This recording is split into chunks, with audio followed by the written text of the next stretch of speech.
eu sou Jéssica, sou estudante de Pedagogia e junto com algumas colegas, hoje vamos falar do livro Pedagogia da Autonomia de Paulo Freire, publicado em 1996, um ano antes do seu falecimento. O livro ele está estruturado em 3 capítulos, onde o autor enumera 27 saberes mais que fundamentais e obrigatórios na formação docente e na reflexão sobre a prática educativa e principalmente progressista. Contudo, antes dos capítulos, o autor apresenta uma seção chamada Primeiras Palavras, onde ele apresenta os objetivos e as justificativas do livro. No capítulo 1, Não há docência sem ciência, Paulo Freire fala da necessidade de conhecer a prática educativa independente da crença, política, cor, ideologia. Ele tira isso das práticas anteriores, pensando na formação docente e a prática educativa crítica. Ou seja, ele deixa bem claro que quando você ensina, você passa o ensino. Você aprende, à medida que você aprende, você ensina. Fala que o educador precisa ir além, tem que buscar o conhecimento além do que está sendo passado. É preciso superar, dar a volta por cima do ensino bancário, superar o autoritarismo. Neste capítulo, Freire pontua 9 saberes relacionados a essa temática da solidariedade entre educador e educando. Do primeiro ao quinto saberes, Freire coloca que ensinar exige rigorosidade metódica, que pressupõe um trabalho por parte do educador, de despertar no educando a tarefa contínua da leitura crítica do mundo e do seu papel nele. Ou seja, ele deixa bem claro que há necessidade da construção do ensino, e para isso é necessário pesquisar, buscar, aprender para ensinar. Aqui ele deixa a mensagem da mudança do velho para o novo. Paulo cita que pesquiso para conhecer o que ainda não conheço e comunicar ou anunciar a novidade. Depois, Freire nos deixa a visão das classes populares, sugerindo o estudo sobre elas. Ele ressalta que muitos dos educandos vivem nessas áreas descuidados. Assim, aproveita a experiência que o aluno tem para discutir o assunto. Vejo isso como um processo muito importante na educação, pois através do que vivem, pode aprender a buscar mudança com a própria vivência. O aluno é atraído para aprender e, assim, reivindicar os seus direitos. Dessa forma, ensinar exige a criticidade. Freire fala da decadência, da boniteza de mãos dadas. Pensar certo demanda profundidade, reflexão, para que o aluno seja crítico. É necessário fazer que esse aluno saia da escola humanizado, que a escola deve ser um lugar com a formação humana, ensinar o aluno a respeitar a vida, tudo isso faz parte do papel da escola. E chegamos na quinta reflexão, onde Paulo Freire reafirma a necessidade de um ensino formar moralmente o homem, um ser histórico-cultural que ainda não é e está sendo, e que por isso demanda um pensar certo aliado à ética, algo bem marcante nessa obra. Coloca a questão da estética, da beleza, da pureza e não puritarismo do ensino. Ou seja, aqui Paulo Freire deixa bem claro alguns valores e princípios que são primordiais, como a simplicidade, o humanismo, o bom senso, incluindo a ética e a esperança, diminuindo a distância entre o discurso e a prática. Muito prazer, meu nome é Yandra Caroline e vou dar continuidade à explicação do capítulo 1, aonde vou tratar os tópicos 1.6, 1.7, 1.8 e 1.9 do livro. 1.6. Ensinar exige a corporeificação das palavras pelo exemplo. Quando o professor desenvolve os conteúdos com os alunos em comunhão, com o pensar certo e o seu fazer certo, docente também certo de acordo com o seu exemplo. O professor ensina pelo exemplo da palavra anunciada. Pensar certo está ligado a fazer certo. A palavra sem o exemplo de nada vale. 1.7. Ensinar exige risco, aceitação do novo e rejeição à discriminação. Quando o professor tem disponibilidade ao risco, à aceitação do novo, assim como não deve recusar o velho apenas por uma questão cronológica, pois o velho que marca uma presença no novo continua novo. Também faz do pensar certo do professor a rejeição a qualquer forma de discriminação. Esta que oferece substantividade do ser humano e nega radicalmente a democracia. A principal tarefa do educador coerente, que pensa certo, é a de desafiar o aluno a quem comunica e com quem se comunica, a produzir sua própria compreensão do que vem sendo comunicado, através da dialogicidade. 1.8. Ensinar exige reflexão crítica sobre a prática. Quando o professor, ao pensar certo, através de um movimento dinâmico e dialético, desenvolve uma prática docente crítica, através do hábito de fazer e pensar sobre esse fazer. O discurso teórico do professor, tão importante para o exercício de uma reflexão crítica sobre a prática, precisa ser tão concreto que quase se confunda com a prática no cotidiano escolar. A reflexão crítica sobre a prática tem nas formações de professores seu momento ideal de discussão dialógica. 1.9. Ensinar exige o reconhecimento e a assunção da identidade cultural.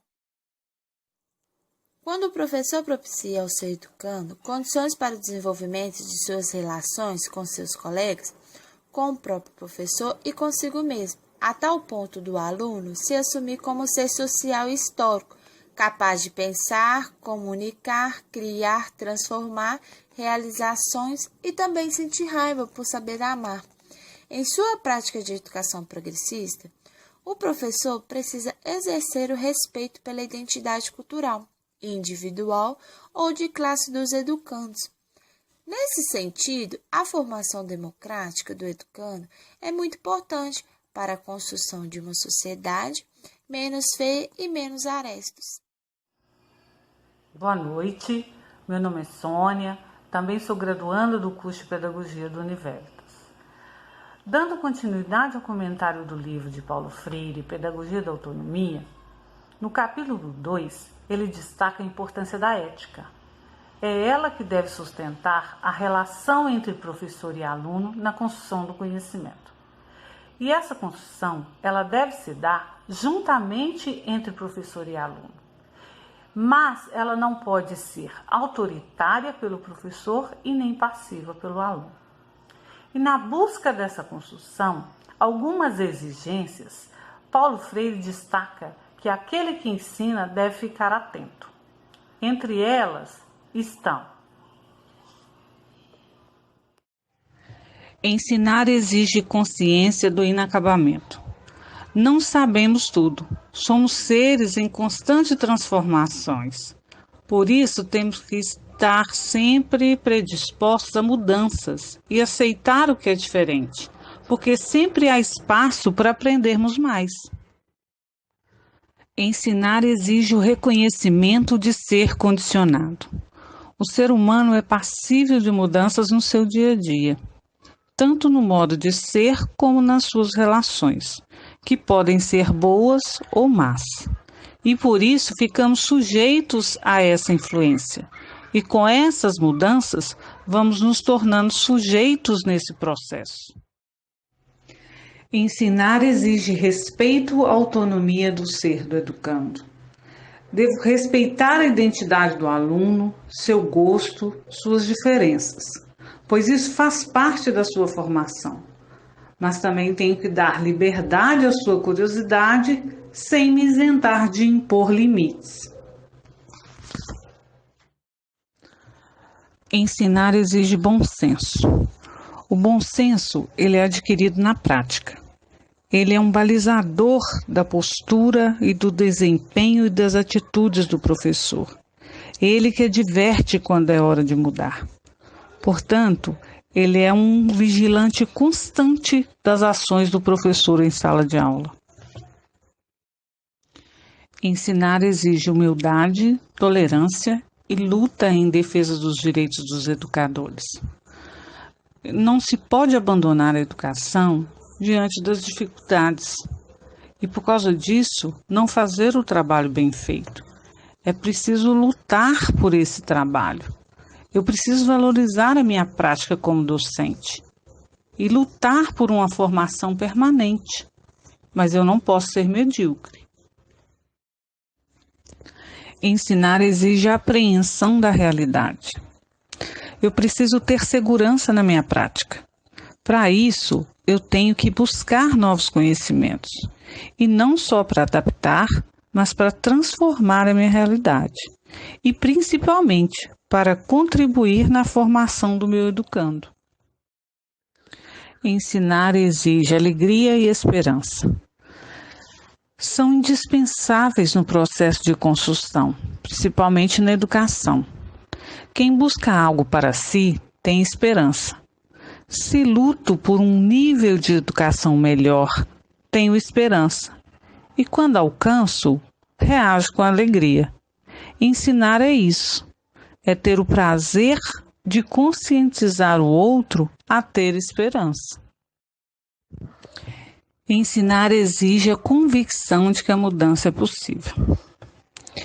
Não podemos aceitar o determinismo como forma de justificar as injustiças do mundo. Mas também não podemos somente nos adaptar a elas. Temos que intervir. O próprio ato de viver e educar exige mudança. E o diálogo é fundamental para programar uma ação nesse sentido. Nós, como educadores, devemos conhecer nossos alunos e considerar os saberes que eles trazem consigo e agregá-los nesse ciclo de aprendizagem.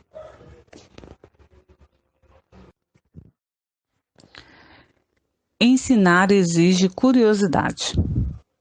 A construção do conhecimento implica no exercício constante da curiosidade, pois ela estimula a imaginação, a argumentação e, consequentemente, de certa forma, a pesquisa, que no final acaba também por impulsionar a aprendizagem.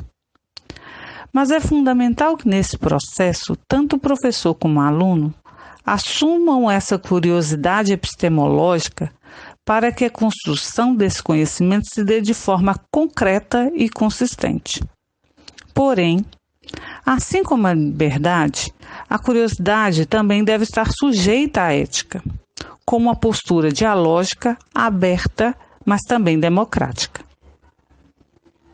Finalizamos assim o capítulo 2 do livro de Paulo Freire e concluímos que ele reforça que ensinar não é transferir conhecimento, é criar possibilidades para que isso aconteça.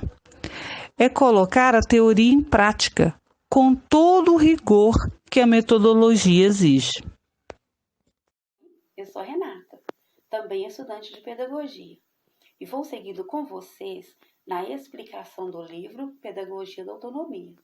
Chegamos no 3º capítulo, onde Paulo Freire diz que ensinar é uma especificidade humana.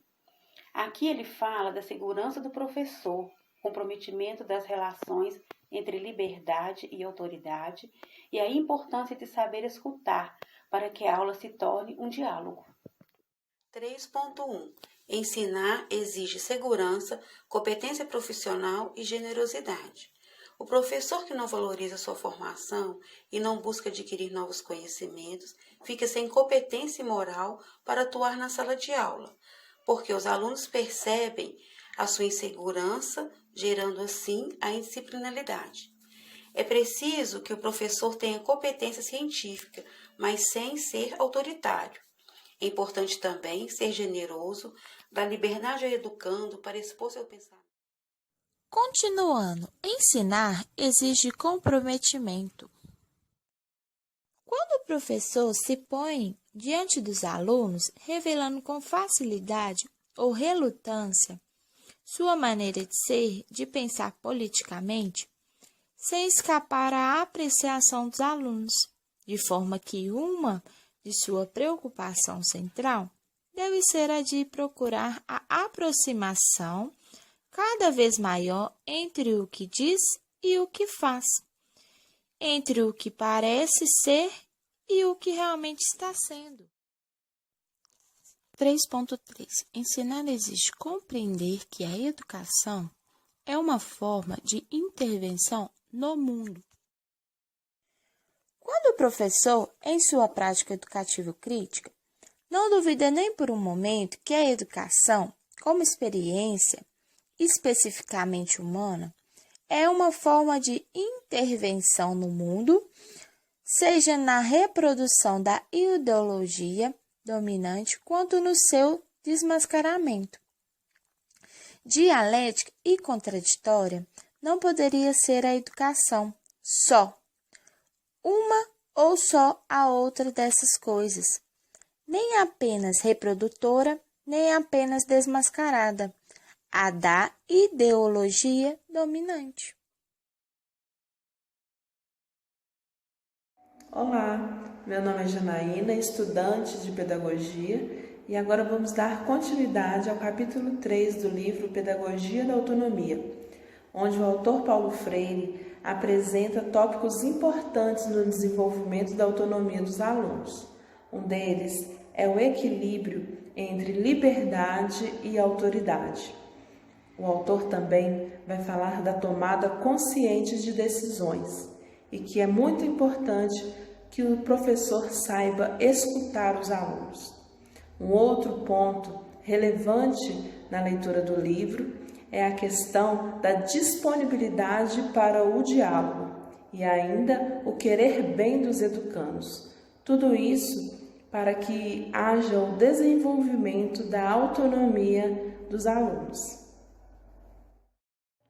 3.4. Ensinar exige liberdade e autoridade.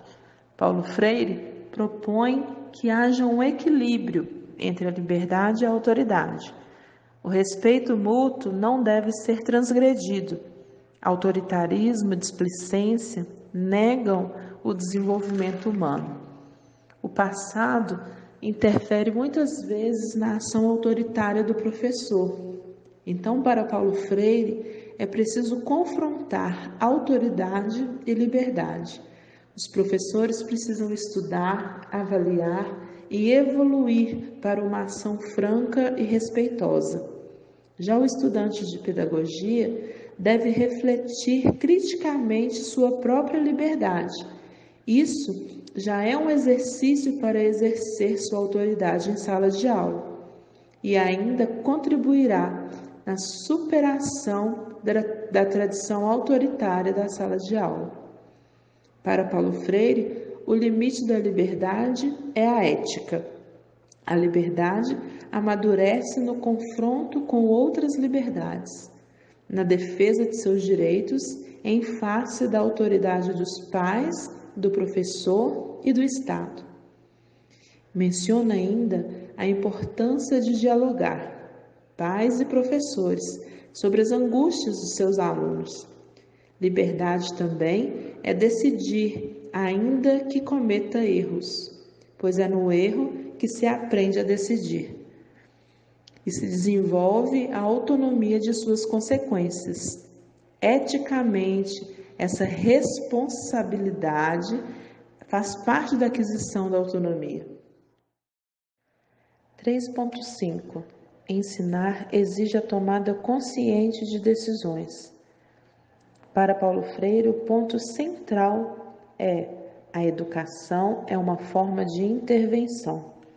O professor democrático deve sempre avaliar e rever a sua prática, pontuando os equívocos que porventura não contribuam para o desenvolvimento da autonomia do aluno. Isso envolve coerência, rever as suas práticas, porque é impossível que o ensino aconteça de maneira neutra, uma vez que educar é um ato político, devido à natureza inacabada do ser humano. 3.6. Ensinar exige saber escutar. O exercício de saber escutar, falar e ouvir, tratando o outro como sujeito e não como mero ouvinte. É romper com a burocratização da mente, que é o estado de estranheza, de autodemissão da mente, o conformismo do indivíduo. Não é possível educar neste lugar de paralisia, de uma escuta sem criticidade, onde a educação não transforma a realidade. O aluno aprende a falar escutando, e a partir do silêncio se acompanha o movimento do pensamento revelado pela linguagem. Escutar é se manter aberto à fala do outro, sem eliminar a capacidade de criticar, discordar, questionar. Esse processo faz parte também da apropriação da autonomia. 3.7. Ensinar exige reconhecer que a educação é ideológica. Ideologia é a ciência que atribui a origem das ideias humanas às percepções sensoriais do mundo externo. Pensando assim, ensinar e reconhecer a educação ideológica é a grande força da nova rebeldia, a ética universal do ser humano e não a do mercado, poder do discurso ideológico que proclama a morte das ideologias. Melhor caminho para pensar certo, ver com acuidade, ouvir com respeito, deixar-se exposto às diferenças, recusar posições dogmáticas em que se admita donos da verdade. 3.8. Ensinar exige disponibilidade para o diálogo. Paulo Freire fala da importância das relações do diálogo em diferentes níveis, éticos, estéticos e pedagógicos. Ao discutir um tema, por exemplo, na sala de aula, analisar um fato, ele está sempre presente. E o se abrir para a aprendizagem acontece a partir do diálogo. Mais uma vez, ele apresenta esse sujeito inconcluso, inacabado, que abre para inaugurar com o seu gesto uma relação dialógica para a aprendizagem. Chegamos ao último tópico do livro Pedagogia da Autonomia, 3.9. Ensinar exige querer bem aos educandos. Para Paulo Freire, é preciso estar aberto ao gosto de querer bem. A afetividade não pode assustar e não deve temer expressá-la de maneira autêntica. Precisamos compreender a diferença entre a seriedade docente e a afetividade. Não é ser extremamente severo, frio e nem totalmente permissível. A afetividade não pode interferir no cumprimento ético do dever do professor no exercício da autoridade. Agradecemos a todos e até a próxima.